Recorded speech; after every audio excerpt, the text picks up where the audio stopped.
Good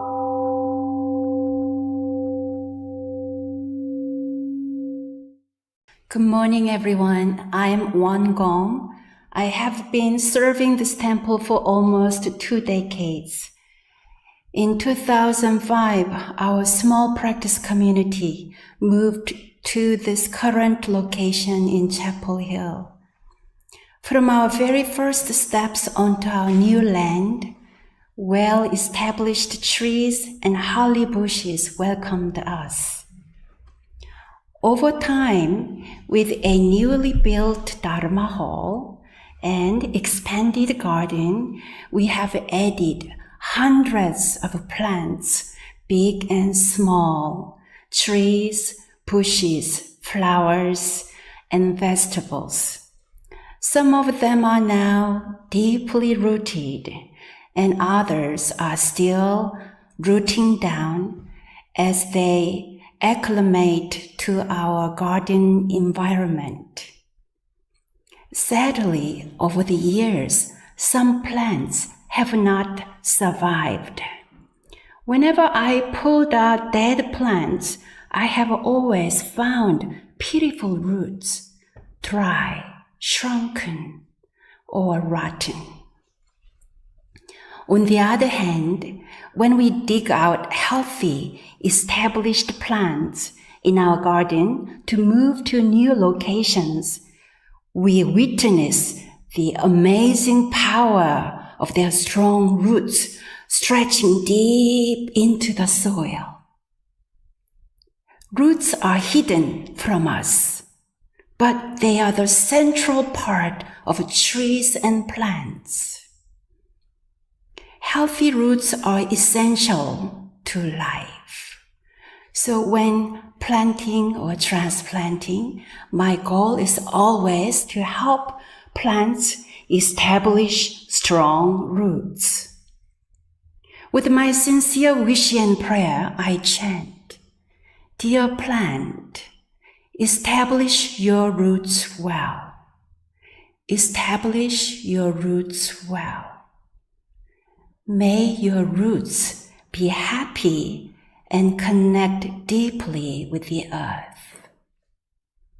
In the same way, I wish and pray for temple practitioners.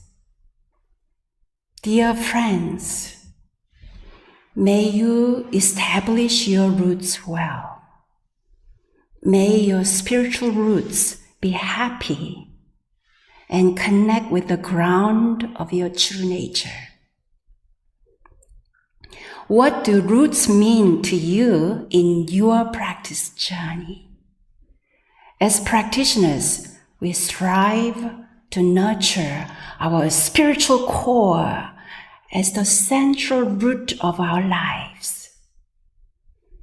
Mind practice strengthens the root that enables our physical life to branch out. When we observe how and where we use our bodily energy, the root intention and desire of our heart and mind are revealed. For example, if we track how we create and utilize our income, it shows us where our mental and emotional energy is going. When thinking about the roots of a practice, I reflect and wonder, am I establishing my practice roots? Do I feel my practice is already well established? If so, am I still growing? Recently, I visited a temple practitioner's home in Virginia. In a backyard, I saw a huge oak tree. The tree, a laurel oak, was recently measured and found to be the third largest of its kind in the state. The family nickname for this tree is Mabel. Mabel is 300 years old. Pictures taken during the past few years show that this tree is continuing to grow. Standing beside it, I wondered how wide and deep its roots are.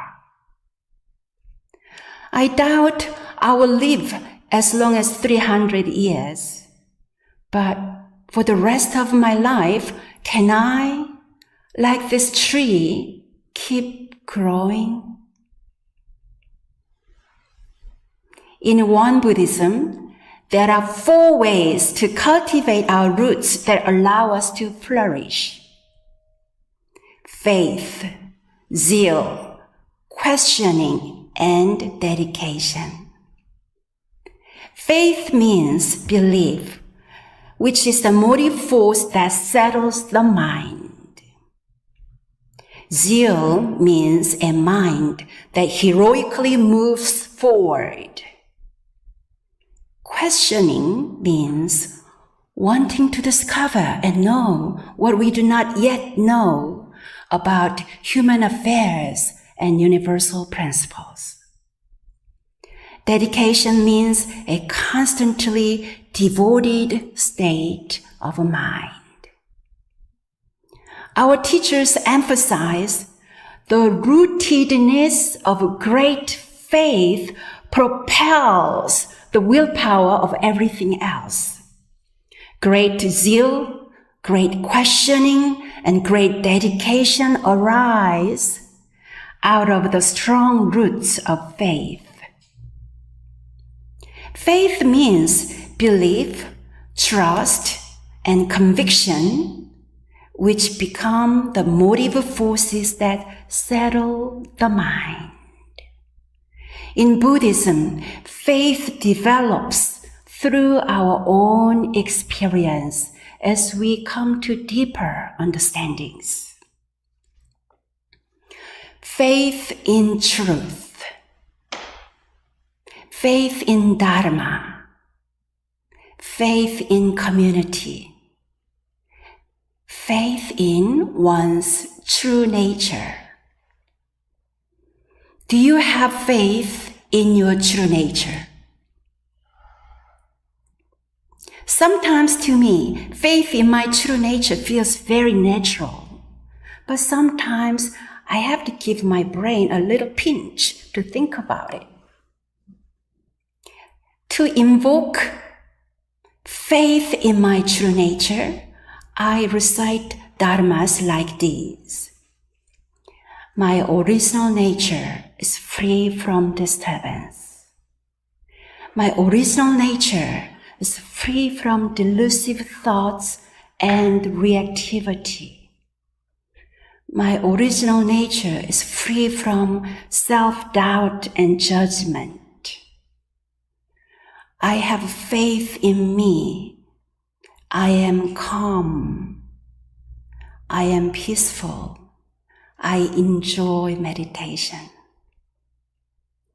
Being rooted in faith, believing in my true nature, gives me both hope and determination. This gives me energy to learn and teach with joyful dedication.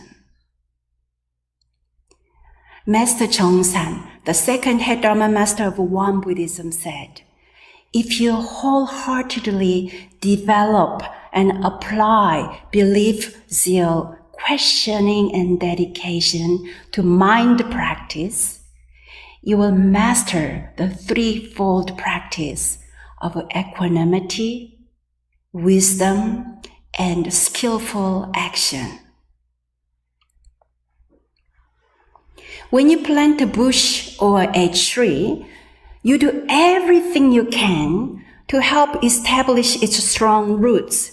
You water, fertilize, and give the plant your full attention. But sometimes, despite all your effort, the tree does not thrive and eventually dies. Can this also happen in our spiritual practice? Years ago, we brought in several big Italian cypress trees to create evergreen screen between the temple and our neighbor. For these trees, with the large root balls wrapped in burlap, we dug enormous holes and added lots of fertile soil. After planting, we watered them regularly, but they gradually died. I was so disappointed.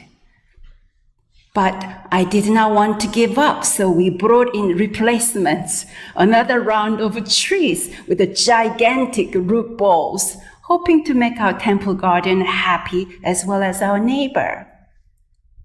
But despite all our hard work, those trees did not survive either. Later, when Kathleen wanted to donate a tree in honor of her friend, I requested the same tree. I never give up. This time, we did not dig a deep hole, but planted the cypress above ground level with the mounded soil and a rock wall around the soil. Guess what? That tree is still happily growing tall and beautifully green all year round, right outside the Dharma hall. That's the tallest evergreen in our temple garden. From this experience with the planting trees, I learned a lesson. We started with the healthy trees as a wholesome foundation. We tried to create and provide all the best conditions. However, in hindsight, there was one condition that was not met: dealing with Carolina clay. Those first 10 trees died because the deep holes we dug in the clay acted as non-porous container of water, drowning the roots. Planting the tree in soil a little above the ground level made all the difference. Causes, conditions, and effects. Sometimes there are hidden or obscured conditions that can inhibit desirable outcomes. Without gaining insight into these hidden factors through fervent investigation and determination, the last cypress tree could not have flourished. In the same way, by trial and error, we cultivate insight into our practice. Through insight, we observe how causes and numerous conditions bring forth different outcomes. We can also gain insight through our Dharma study and meditation practice. Through study and meditation, we can establish deep roots for all that we hope to grow in our mind garden and practice garden.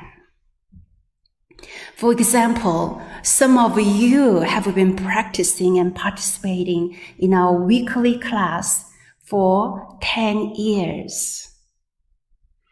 Some of you have been meditating with us for 20 years. Like the cypress tree outside, you are establishing deep roots. Whether a plant is a tiny, small flower or a huge 100 of years old, it needs to be firmly rooted. Whether our practice is very new and young, or has been seasoned for a long time, the root of our faith in truth and Dharma upholds and sustains us. Strong roots uphold and sustain us. Practicing together, may we nourish and strengthen our roots.